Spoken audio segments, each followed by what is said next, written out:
Hello everyone, welcome to R S 3 classes. Student, हम लोग इतिहास के प्रश्नों की श्रृंखला कर रहे हैं।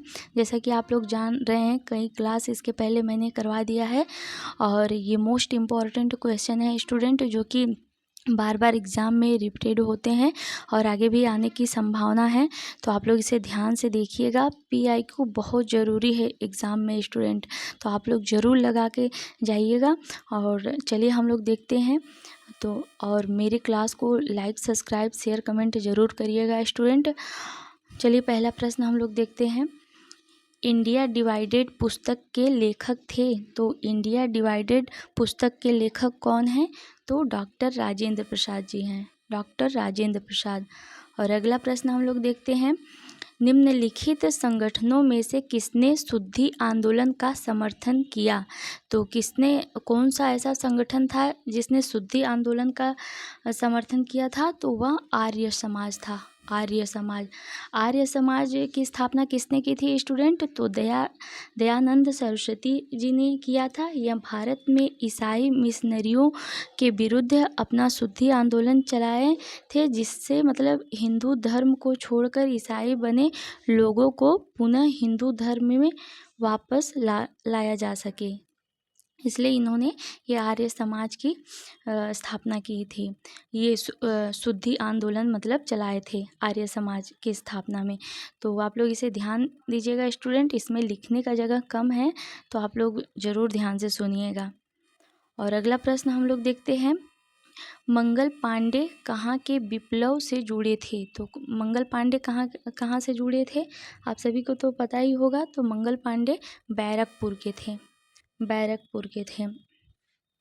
और अगला प्रश्न हम लोग देखते हैं। स्थानीय शासन व्यवस्था को किस वायसराय के समय में प्रोत्साहन मिला? तो किस वायसराय के समय स्थानीय स्वशासन व्यवस्था को मतलब प्रोत्साहन मिला था? तो लॉर्ड रिपन के समय, लॉर्ड रिपन के समय स्थानीय स्वशासन। स्थानीय स्वशासन मतलब समझते ही होंगे कि ये जो ग्राम पंचायत होती हैं, तो उसे स्थानीय नगर पंचायत, ग्राम पंचायत को स्थानीय स्वशासन कहते हैं। और अगला प्रश्न हम लोग देखते हैं। निम्नलिखित में से किस आंदोलन में महात्मा गांधी ने अपनी पहली बार भूख हड़ताल का प्रयोग हथियार के रूप में किया था? तो कहाँ पर किए थे? ये कौन से आंदोलन में किए थे गांधी जी ने? तो यह अहमदाबाद की हड़ताल में किए थे। भूख मतलब भूख हड़ताल किए थे सर्वप्रथम। कई बार ये एग्ज़ाम में पूछा गया है स्टूडेंट, आप लोग ध्यान रखिएगा ये क्वेश्चन कि पहली बार भूख हड़ताल। महात्मा गांधी ने तो कई आंदोलन चलाए थे, तो किसमें उन्होंने भूख हड़ताल का प्रयोग किया था हथियार के रूप में? तो वह अहमदाबाद की हड़ताल में किए थे। आगे प्रश्न हम लोग देखते हैं। महात्मा गांधी धरसाना नमक गोदाम पर कांग्रेस कार्यकर्ताओं के धावे के समय कहाँ थे? तो कहाँ थे महात्मा गांधी? तो वह यरवदा जेल में थे महात्मा गांधी। जब धरसाना नमक गोदाम पर कांग्रेस कार्यकर्ताओं ने धावे के समय कहाँ थे गांधी जी? तो यरवदा जेल में थे। तो यह किस लिए गए थे वहाँ पे यरवदा जेल में? तो सविनय अवज्ञा आंदोलन जब हुआ था 1930 के दौरान, तभी वहाँ गए थे। तो फिर और अगला क्वेश्चन हम लोग देखते हैं। निम्नलिखित में से किसने कहा था विदेशी वस्त्रों की बर्बादी ही उनके साथ सर्वोत्तम व्यवहार है? तो यह शब्द किसने कहा था? तो यह शब्द भी महात्मा गांधी ने कहा था कि विदेशी वस्त्रों की बर्बादी ही उनके साथ सर्वोत्तम व्यवहार है, महात्मा गांधी जी ने कहा था। और अगला प्रश्न हम लोग देखते हैं। निम्नलिखित में से कौन सा जोड़ा सही नहीं है? सही नहीं आप सभी को बताना है स्टूडेंट। तो यह 1857 की क्रांति का जोड़ा है। 1857 की क्रांति में कहाँ से लोग संबंधित थे, किस किस एरिया से? तो झांसी से कौन था? तो रानी लक्ष्मीबाई थी। और लखनऊ से बेगम हजरत महल थी। और कानपुर से कौन था? तो कानपुर से बताना है आप सभी को। तो फैज़ाबाद से कौन था? तो मौलवी अहमद शाह थे। तो इसमें आंसर क्या हो जाएगा? तो कानपुर से टीपू सुल्तान नहीं थे बल्कि अजमुल्लाह खां थे। अजमुल्लाह खां थे।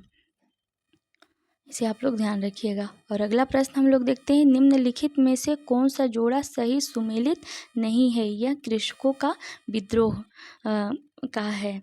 तो कुकी विद्रोह कहाँ से संबंधित है? तो कुकी विद्रोह त्रिपुरा से संबंधित है। और कुकी विद्रोह और कूका विद्रोह में ज़रूर डिफरेंट समझिएगा स्टूडेंट। कूका विद्रोह कहाँ संबंधित है? पंजाब से। और पावना विद्रोह कहाँ से संबंधित है? तो बंगाल से। बिरसा मुंडा विद्रोह राजस्थान से। तो आप सभी को इसमें क्या पूछा गया है नहीं बताना है। तो कौन सा आंसर सही हो जाएगा? तो बिरसा मुंडा विद्रोह राजस्थान। तो राजस्थान से नहीं यह संबंधित था। यह कहाँ से संबंधित था? बिहार से। बिहार। पहले झारखंड बिहार एक में रहता था।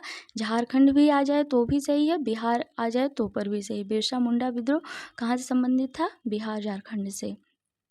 और अगला प्रश्न हम लोग देखते हैं, निम्नलिखित में से किस आंदोलन के साथ अरोड़ा आसफ अली जुड़ी थी? तो अरोड़ा आसफ अली किस आंदोलन से जुड़ी थी? तो यह भारत छोड़ो आंदोलन से। यह कई बार रिपीटेड हो रहा है क्वेश्चन स्टूडेंट, क्योंकि ये एग्ज़ाम में पूछा ही गया है बार बार। तो यह अरोड़ा आसफ अली और उषा मेहता, जयप्रकाश नारायण आदि जो नेता ने कांग्रेस के सभी बड़े नेताओं जब गिरफ्तार के बाद भूमिगत रहकर 1942 के भारत छोड़ो आंदोलन का नेतृत्व किए थे। जब कांग्रेस के बड़े नेता जब गिरफ्तार हो गए तो ये अरोड़ा आसफ अली और उषा मेहता और जयप्रकाश नारायण, इन लोगों ने भूमिगत रहकर मतलब यह आंदोलन जारी रखा था। भारत छोड़ो आंदोलन कब हुआ था? तो 1942 को हुआ था। और अगला प्रश्न हम लोग देखते हैं, ये भी क्वेश्चन पूछा गया है, निम्नलिखित में से कौन सा सही सुमेलित नहीं है? आप सभी को बताना है। तो लॉरी कलिंस एंड डोमिनियन लोपिएरे, तो ये मतलब इन्होंने क्या लिखा? तो फ्रीडम एट मिडनाइट, ये इनकी मतलब पत्रिका है। और Durgadas India from Curzon and after, और K Aziz the man who divided India, और Maulana Abul Kalam Azad India wins freedom. तो आप सभी को पूछा क्या गया है? कौन सा सुमेलित नहीं है? तो यह बताना है। तो बाकी सब सुमेलित है। ये सी वाला ऑप्शन गलत है। K Aziz the man who divided India नहीं लिखे थे, बल्कि कौन लिखा था? तो रफ़ीक जकारिया ने लिखा था। रफ़ीक जकारिया ने लिखा था यह the man who divided India. और अगला प्रश्न हम लोग देखते हैं, निम्नलिखित में से कौन होम रूल आंदोलन से नहीं जुड़ा था? तो कौन नहीं जुड़े थे होम रूल आंदोलन से? तो CR दास जी ने होम रूल आंदोलन से नहीं जुड़े थे, बल्कि यह स्वराज दल से संबंधित थे CR दास जी। बाकी ये एस सुब्रमण्यम अय्यर, एनी बेसेंट और बाल गंगाधर तिलक, यह सब होम रूल आंदोलन से जुड़े थे। और अगला प्रश्न है, भारतीय स्वाधीनता आंदोलन का सरकारी इतिहासकार कौन था? तो भारतीय स्वाधीनता आंदोलन का सरकारी इतिहासकार कौन था? यह आप सभी को बताना है स्टूडेंट। जब 1857 के स्वतंत्रता आंदोलन में सरकारी इतिहासकार किसे बनाया गया था? तो SN सेन को। SN सेन को। इनकी पुस्तक क्या थी? तो 1857 यह इनकी पुस्तक थी। इनका पूरा नाम क्या है? सुरेंद्र नाथ सेन। तो आप लोग ध्यान रखिएगा। और अगला प्रश्न हम लोग देखते हैं, निम्नलिखित में से किसने असहयोग आंदोलन को समर्थन दिया परंतु इसके परिणाम नहीं देख सके? तो कौन से दिग्गज नेता थे जिन्होंने असहयोग आंदोलन को समर्थन दिया लेकिन इसके परिणाम नहीं देख सके थे? तो बाल गंगाधर तिलक जी थे। बाल गंगाधर तिलक। यह असहयोग आंदोलन। आगे चलिए हम लोग देखते हैं क्वेश्चन, प्राचीन भारत के साहित्यिक इतिहास में पाणिनि और पतंजलि ख्याति प्राप्त नाम है। किस राजवंश के समय में वह फले फूले थे। तो किस राजवंश के समय में पाणिनि और पतंजलि मतलब थे, वहाँ कौन सा राजवंश चल रहा था, तो शुंग वंश था, जिसमें पाणिनि और पतंजलि दोनों थे। पाणिनि ने अष्टाध्यायी तथा पतंजलि ने महाभाष्य ग्रंथ की रचना की थी। पाणिनि ने किसकी रचना की थी, तो अष्टाध्यायी की, और पतंजलि ने महाभाष्य की रचना की थी। तो आप लोग इसे जरूर ध्यान रखिएगा। और अगला प्रश्न हम लोग देखते हैं, प्राचीन श्रावस्ती का नगर विन्यास किस आकृति का है। तो किस आकृति का है प्राचीन श्रावस्ती का, तो अर्धचंद्राकार है, अर्धचंद्राकार है। और अगला प्रश्न हम लोग देखते हैं, ऋग्वेद में निम्नांकित किन नदियों का उल्लेख अफगानिस्तान के साथ आर्यों के संबंध का सूचक है। तो वह कौन सी नदियां हैं, तो कुंभ और यहाँ पे आकी मात्रा है कुंभा और क्रुम नदी। यह ऋग्वेद में अफगानिस्तान के साथ आर्यों के संबंध का सूचक है, कुंभा और क्रुम नदी। और अगला प्रश्न है, बौद्ध संघ में भिक्षुणी के रूप में स्त्रियों के प्रवेश की अनुमति बुद्ध द्वारा दी गई थी। तो वह कहाँ पर दी गई थी, तो वैशाली में स्त्रियों की अनुमति। और आगे हम लोग देखते हैं, बुद्ध का किसके सिक्कों पर अंकन हुआ। तो बुद्ध का किसके सिक्कों पर अंकन हुआ स्टूडेंट, आप सभी को यह बताना है। तो कनिष्क के सिक्कों पर बुद्ध जी का अंकन हुआ था। और अगला प्रश्न है, आबू का जैन मंदिर किससे बना है। तो किससे बना है आबू का जैन मंदिर, तो आप सभी को बताना है। तो संगमरमर से बना है, संगमरमर से बना है। और अगला प्रश्न हम लोग देखते हैं, महान जैन विद्वान हेमचंद्र किसकी सभा को अलंकृत करते थे। तो किसकी सभा को अलंकृत करते थे हेमचंद्र जी, तो कुमारपाल के। और 22 क्वेश्चन देखते हैं, निम्नलिखित में से कौन शासक पृथ्वीराज चौहान के नाम से प्रसिद्ध है। तो कौन सा शासक है जो पृथ्वीराज चौहान के नाम से प्रसिद्ध है, तो पृथ्वीराज तृतीय। और अगला प्रश्न है, चित्तौड़ का कीर्ति स्तंभ किसने बनवाया था। तो चित्तौड़ का कीर्ति स्तंभ राणा सांगा ने बनवाया था।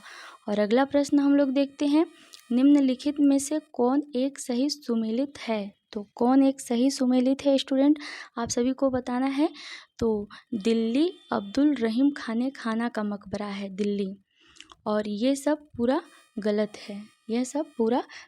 शेख सलीम चिश्ती का मकबरा कहाँ है, तो यह फतेहपुर है। शेख सलीम चिश्ती का मकबरा फतेहपुर है। और सिकरी इत्माउद्दौला का मकबरा कहाँ है, तो यह आगरा में है। और फिर औरंगजेब का मकबरा कहाँ पर है, तो औरंगाबाद में है। आप लोग इसे ज़रूर ध्यान रखिएगा। और अगला प्रश्न हम लोग देखते हैं, यह भी सही युग्म को चुनिए, आप सभी को बताना है। तो खजुराहो चंदेल में है। और आगे हम लोग देखते हैं, प्रथम गुप्त शासक जिसने परम भागवत की उपाधि धारण की। तो वह कौन था प्रथम गुप्त शासक जिन्होंने परम भागवत की उपाधि धारण की थी, आप सभी को बताना है स्टूडेंट। तो एक प्रश्न छूट गया है। अगला 26 क्वेश्चन पहले देखते हैं, कोपेनहेगन संग्रहालय की सामग्री से पाषाण कांस्य और लौह युग का त्रियुगीय विभाजन किया था। तो किसने किया था त्रियुगी विभाजन, तो थॉमसन ने किया था, और अगला प्रश्न है, प्रथम गुप्त शासक जिसने परम भागवत की उपाधि धारण की थी, तो वह कौन थे, तो चंद्रगुप्त द्वितीय। और अगला प्रश्न हम लोग देखते हैं, यापनीय किसका एक संप्रदाय था। तो यापनीय किसका एक संप्रदाय था स्टूडेंट, आप सभी को बताना है। तो यापनीय जैन धर्म का संप्रदाय था। और 29 क्वेश्चन है, गीत गोविंद का रचयिता कौन है। तो गीत गोविंद के रचनाकार जयदेव हैं। और आगे हम लोग देखते हैं भारत के ये भारत के किस मध्यकालीन, यहाँ पे किस मध्यकालीन हो जाएगा, किस मध्यकालीन शासक ने एकता व्यवस्था प्रारंभ की थी। तो वह कौन सा मध्यकालीन शासक था जिन्होंने एकता व्यवस्था प्रारंभ की थी। ये कई बार क्वेश्चन पूछा गया है स्टूडेंट। तो इल्तुतमिश ने एकता व्यवस्था प्रारंभ की थी। तो ये पूरे 30 प्रश्न थे स्टूडेंट, जो कि मोस्ट इम्पॉर्टेंट थे। कई बार घुमा फिरा के क्वेश्चन पूछे गए हैं एग्ज़ाम में और आगे भी पूछे जाने की संभावना है। तो आप लोग इसे ज़रूर 1 से 2 बार ज़रूर देखिएगा और मेरी पिछली भी क्लास ज़रूर देख लीजिएगा। और जो लोग मेरे क्लास को सब्सक्राइब नहीं किए हैं प्लीज़ सब्सक्राइब कर लीजिएगा और लाइक कमेंट ज़रूर करिएगा। Thank you.